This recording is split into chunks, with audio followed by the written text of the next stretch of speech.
In this video, we're going to be venturing into the Idaho Backcountry to find an old abandoned B-23 bomber that was crashed and left behind many years ago. So our plan is we're going to make this a couple-day trip. We're going to be backpacking up right now to a lake.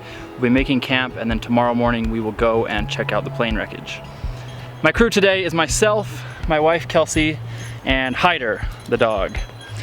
And we're looking forward to spending a couple nights up here in the woods. So here we go.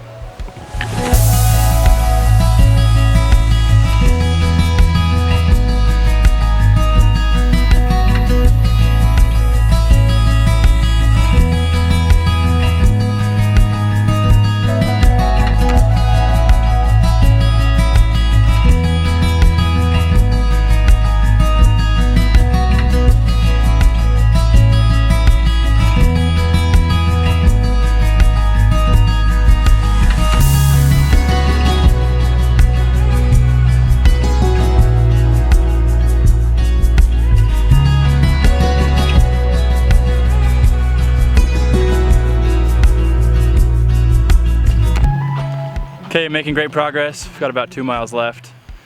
Pretty hot today, but we're doing okay. Sorry, there's a bug on you. Kelsey got bit by a horsefly. No, it didn't. We hiked for about 6 miles before settling down at a nice campsite by the river. Despite the heat and the smoky air, we had a great time. Good luck.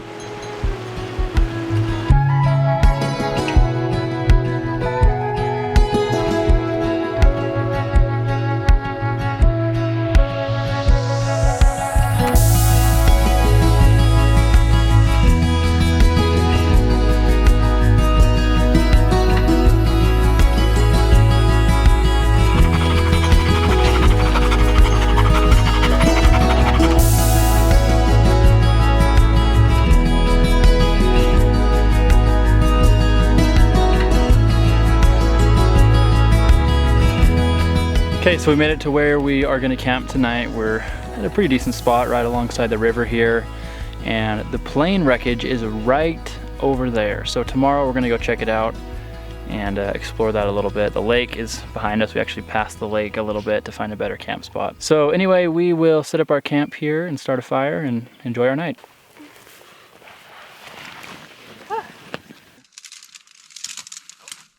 What do you think? Probably not.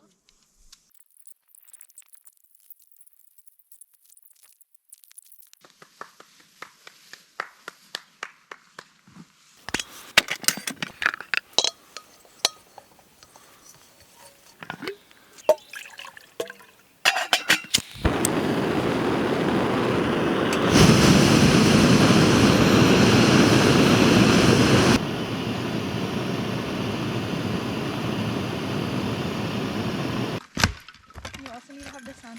Right.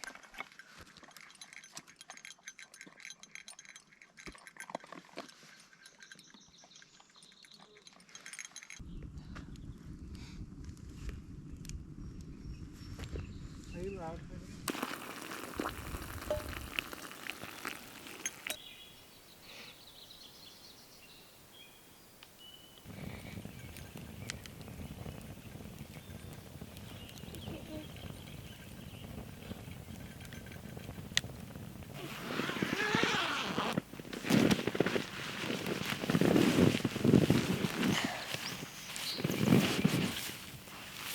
Okay, it's another beautiful day out here. We've just been relaxing at camp and enjoying ourselves. Like I said last night, the plane wreckage is just right over there, so we're gonna do the short hike over there right now and check it out. So let's do it.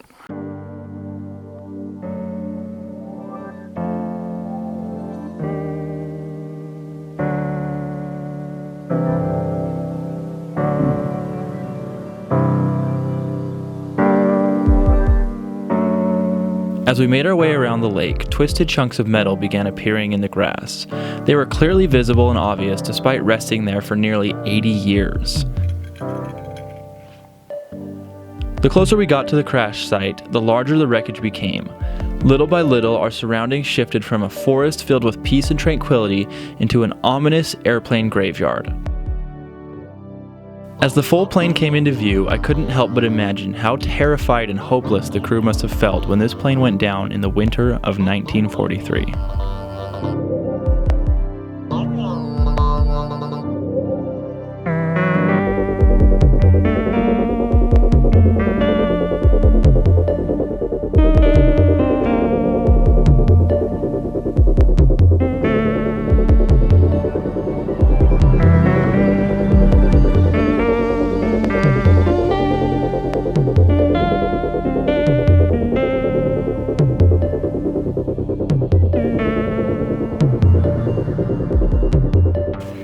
January 29th, 1943, this B-23 bomber was on a flight from Nevada to Washington. On the way there, the flight crew experienced severe winter weather and decided to reroute to Oregon. After circling around in Oregon, they could not find a good place to land and ultimately decided to reroute to Gowan Field in Boise, Idaho. By this time, heavy amounts of ice had started to accumulate on the airplane wings and made navigation difficult.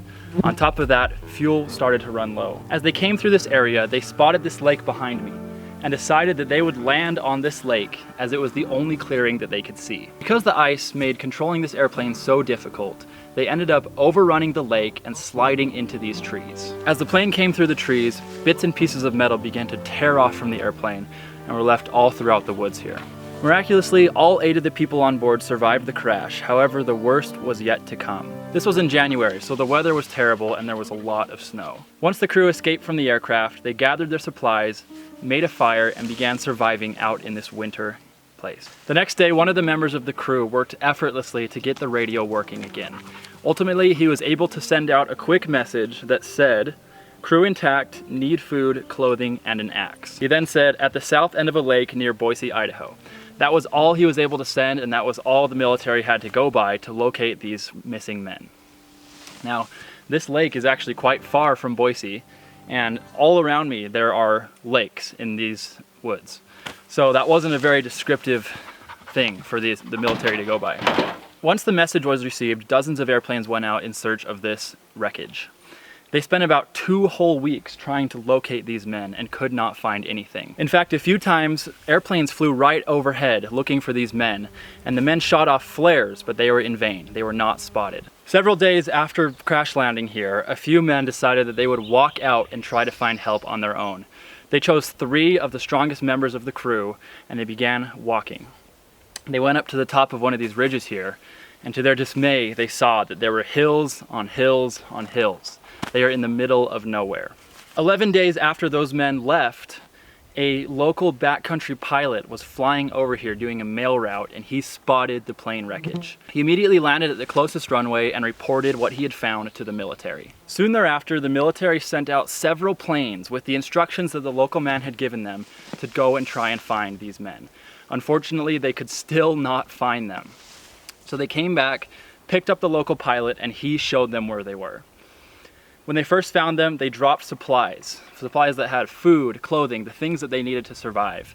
And then later, the local man came back in his own plane, landed on the lake, and rescued the remaining 5 men that were here at the plane crash site. As for the remaining 3, they walked about 40 miles in waist-deep snow to a summer cabin.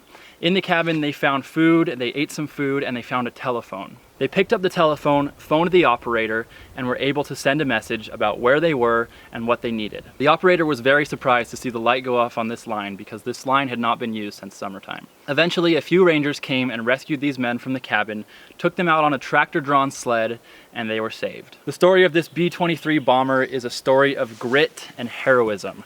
I cannot imagine what it would be like to land in a place like this, not knowing where you were, not knowing if anybody would ever find you, and not knowing if this were the end of your days or not. This bomber laid in this spot as an unknown treasure for many, many years.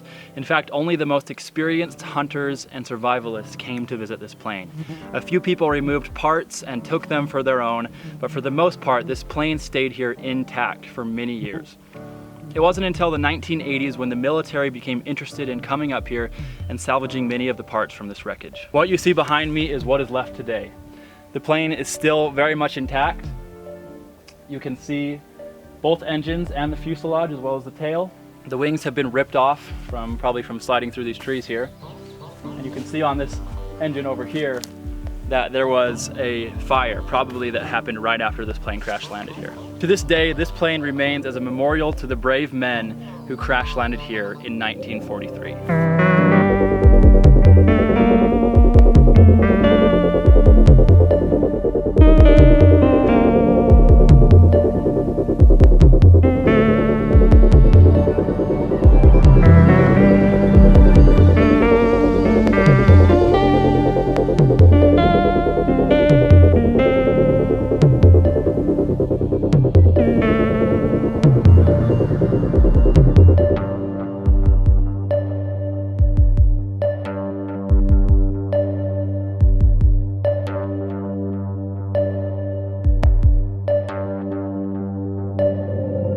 Okay, well Kelsey went back to camp, so I better go join up with her, but this has been a really cool adventure to come out and see this plane wreckage.